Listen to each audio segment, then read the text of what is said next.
Hello guys welcome to my another blog. और আমরা সকালবেলা উঠে গেছি, এখন বাজে 5:30। চলো ফটাফট রেডি হয়ে যাই, এদিকে পড়তে চলে এসেছে। কি বল বস বস, হাতে লাগবে, একটুর জন্য লাগতো। টাটা আমাগো, যাই মামা বাড়িতে ঘুরে আসি, মামার সকালে বিয়ে বলে কথা। সো গাইজ আমরা কিন্তু একদম 6:30টার মধ্যে বাস স্ট্যান্ডে পৌঁছে এবং বাস ধরে নিয়েছি, এবং বাসটা স্টেট বাস ছিল তাই তাড়াতাড়ি করে যাচ্ছিলাম। এবং এখানে দেখতেই পাচ্ছ চুল উড়ে অবস্থা খারাপ। তারপরে কিন্তু এটা আমাদের টোল ট্যাক্স ছিল। যখন আমি আগে আরও 2 বছর আগে এসেছি তখন কিন্তু এখানে টোল ট্যাক্সটা তৈরি করা ছিল না, বাট এখন দেখছি যে একদম কমপ্লিট হয়ে গেছে। তো যাই হোক, মামা বাড়ির রাস্তায় যাচ্ছি খুব এক্সাইটমেন্টের সাথে। নেমে গেলে তাহলে আর গিয়ে বলতে হতো না, তিতপুকুরি হবে। চলো আমি দেখিয়ে দেবো। 8টা বাজে, 1.5 ঘন্টা, 6:30 থেকে 8টা। কি ঝগড়া করে যে আমরা আইসিএস ও কাই কি সকালবেলা উঠে আমি যাবো না, বলছি চ না। ও কালকে আমরা রেডি করাইছে, একা আসতে আমার অসুবিধা ছিল না, কিন্তু ও আমাকে ব্যাগ গোছানো করিয়েছে। কালকে রাত্রেবেলা ব্যাগ গোছানো করেছে, সকালবেলা বলে কি যাবো না। ওই নিয়ে 5টা থেকে ঠেলাঠেলি করে টোরে তারপরে আসলাম। দেখো কিউটনেসের ডিব্বা, কত কিউট লাগছে, সত্যি কিউট লাগছে ফোনের মধ্যে, কিন্তু আসলে একদম খিস্টি খিস্টি লাগে। পুরা বাড়ি চেঞ্জ হয়ে গেছে, উল্টা দিকে ঘুরে গেছে। দেখো দেখো ইধার কা ওয়েদার, ঠান্ডা পড়ে গেছে কত। সো গাইজ আমি তো চান টান করে একদম রেডি হয়ে গেছি, এখন খেতে যাব। আর এটা আমার ড্রেস, এইটা পরে আমি যাব। আসার সময় সেরকম একটা প্রবলেম তো হয়নি, বাট তাও অনেকটা লেট হয়েছে। 8:30টার সময় আমরা এসেছি, 6:30টার সময় গাড়িতে উঠেছিলাম। খুব একটা জার্নি, আর কালকে আবার সকাল সকাল বাড়ি যেতে হবে, একদিনের জন্য এসেছি। আর এখন আমরা তাড়াতাড়ি রেডি হয়ে যাব, খুব এক্সাইটেড। চলো এবার খেতে যাই। এদিকে কিন্তু বরযাত্রী রেডি একদম সবাই বেরোনোর জন্য, তবে আমার এক বৌদি আসতে লেট করছিল, যার জন্য আমরা বাইরে দাঁড়িয়েছিলাম, প্রায় 2 ঘন্টার মতো দাঁড়িয়েছিলাম বাইরে। তারপরে ফাইনালি সে বৌদি আসলো এবং বৌদির বাবা, তারপরে আমরা কিন্তু গাড়িতে উঠে বেরিয়ে পড়লাম। আর এদিকে আমরা বসেছিলাম 3 জন, আর সামনে 2 জন, 5 জন। তারপরে লম্বা জার্নির পরে কিন্তু আমরা পৌঁছে গেছি সেই ডেস্টিনেশনে যেখানে বিয়েটা হবে, মানে এখানে মন্দিরে বিয়ে হবে। আমি প্রথমে ভেবেছিলাম বোধহয় বাড়িতে, বাট বাড়িতে না, এটা মন্দিরে বিয়ে হবে। তো সবাই আসলাম, তারপরে মেয়ের বাড়ির লোক আসেনি বলে কিন্তু সবাই একটুখানি চাও খেয়ে নিচ্ছিল। তারপরে আমরা চলে গেলাম মন্দিরটা ঘোরার জন্য, আর এর ভেতরে কিন্তু একটুখানি মেলার মতনও বসেছিল। তো আমি এদিক ওদিকে একটু ঘুরে ঘুরে দেখছিলাম, তো দেখলাম আরেকটা বিয়েও হচ্ছে। এখানে নাকি বিয়ে হওয়ার জন্য ফেমাস, মানে চারদিকে খালি বিয়ে বিয়ে বিয়ে, সব দিকেই খালি বিয়ে হচ্ছিল। আর সত্যি বলতে চারদিকটা এত সুন্দর, আর এখানে কিন্তু আই লাভ মহাদেব লেখা আছে, আর এটা কিন্তু একটা শিব মন্দির। তারপরে চলে আসলো আমাদের দুলহান, মানে ভাবি জান বৌদি, উনি চলে আসলো। তো ওনাকে নিয়ে এসেছিল একদম লেহেঙ্গা পরে, ঘুমঘাট দিয়ে।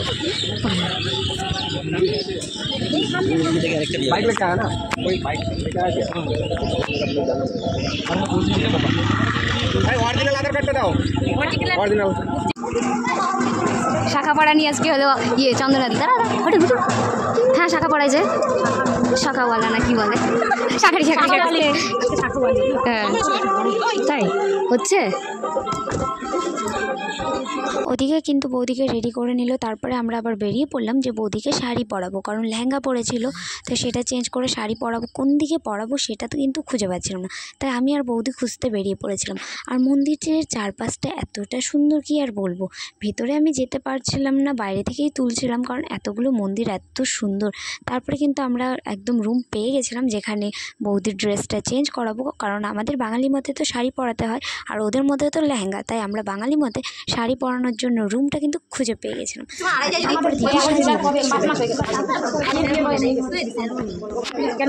এদিকে কিন্তু নতুন বৌদির মেকওভার করে দিচ্ছিল চন্দনাদি, মানে বৌদির ছোট ননদ, একদম মেকআপ টেকআপ করে দিচ্ছিল, আর আমরা এদিকে বসেছিলাম। এতক্ষণ পর ভেবে উত্তর দিল আমি, না ওর নাম আসল নাম তো প্রিয়া, আসল নাম তো পল্লবী, আমরা প্রিয়া বলে জানি। ও প্রিয়া তো নিজে রেখেছে, আর ওর নাম তো একটু লাল লালটা দিয়ে তার ভালো লাগবে। আরো দিল দিল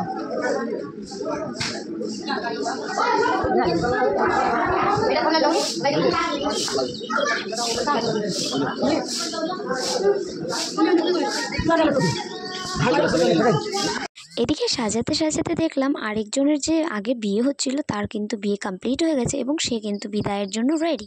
আর এদিকে ওদের যেহেতু একটু লেট হচ্ছিল, তাই আমরা কিন্তু বাইরে বসেছিলাম।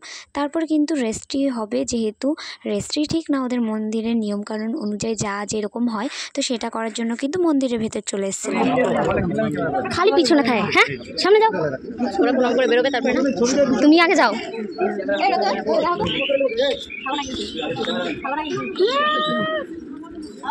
দোকানে পাওয়াই যাবে না। না পালাই যাক, হবে না কিন্তু। আরে না, কোন ঠাকুর? আমার ঠাকুর। চলো চলো চলো চলো চলো। ভিড় হবে, যাবো না। আমি কিন্তু যাওয়ার পরে বিয়ের থেকে বেশি চারপাশ ঘুরে এবং মন্দিরটার কিন্তু ভিডিওটাই বেশি করছিলাম। আর সত্যি বলতে ফোনে যতটুকু আসছে তার থেকে কিন্তু সামনে আরও বেশি সুন্দর। এখানে চারপাশটা এতটাই ভালো, মানে আমরা এত গরমের মধ্যে এসেছি তাও ঠান্ডা লাগছিল।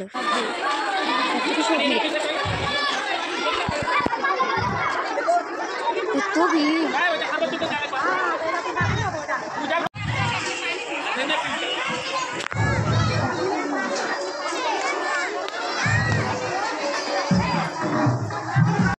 আর এই মন্দিরটা কিন্তু শিব মন্দির ছিল, আর সবাই কিন্তু শিব মন্দিরে বিকালের দিকে এসেছিলো, যার জন্য এতটা ভিড় ছিল। আমি যেন ভিডিও করছি পেছন দিকে, আর সামনে দিকে দেখি কি ওরা নেই। তারপরে আবার দৌড়ে দৌড়ে আসলাম। তারপরে তো অনেকটা রাস্তা পেরিয়ে আবার বাড়িতে চলে আসলাম সন্ধ্যার দিকে মামা বাড়িতে। আর মামা বাড়িতে কিন্তু বরণ পর্ব চলছিল, আর অনেক লোক কিন্তু এসেছিলো, কারণ সাডেনলি বিয়ে, কাউকে জানানো হয়েছিল না সেভাবে, তাই।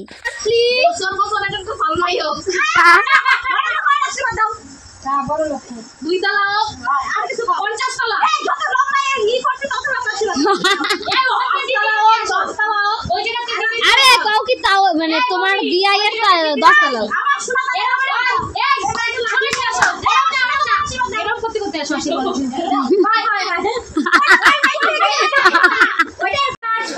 নৃত্য, মনসা নৃত্য।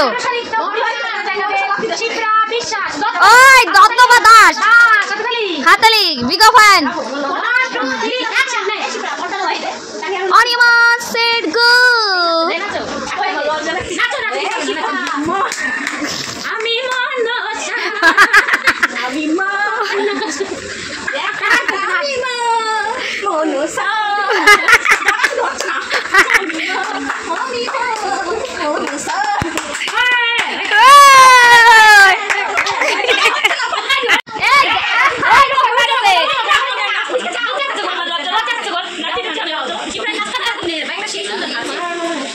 আমি কিন্তু সুন্দর খাটের কৃষি ধারে বসে রয়েছে, উল্টে বললে একবার দাঁত ভাঙবে।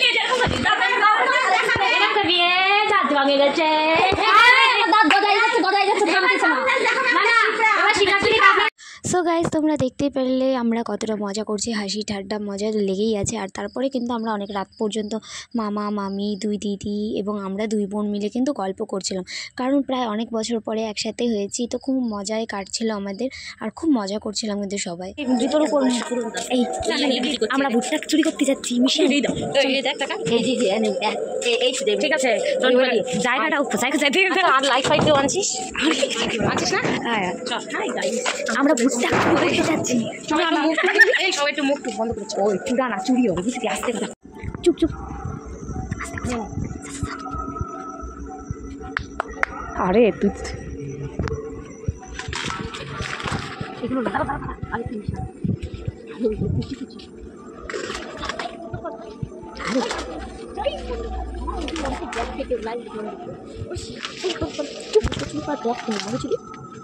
ভুট্টা চুরি।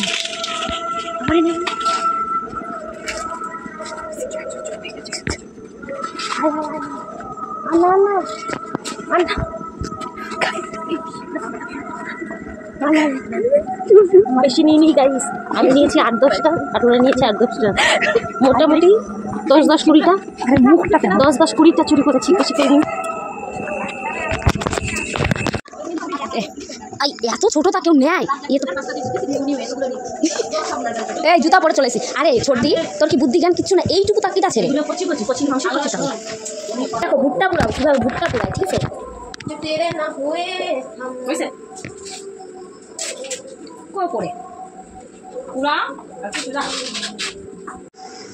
এই দেখো গাইজ, একজন ভুট্টা খাচ্ছে। ওর এই পোস্টটা ফেমাস, এখানে বৌদির খাওয়া হয়ে গেছে। ওই দেখো উপরে, দেখা দাও, এই যে খায় ডায় একেবারে রাখি দিয়েছে, দেখতে দেখ।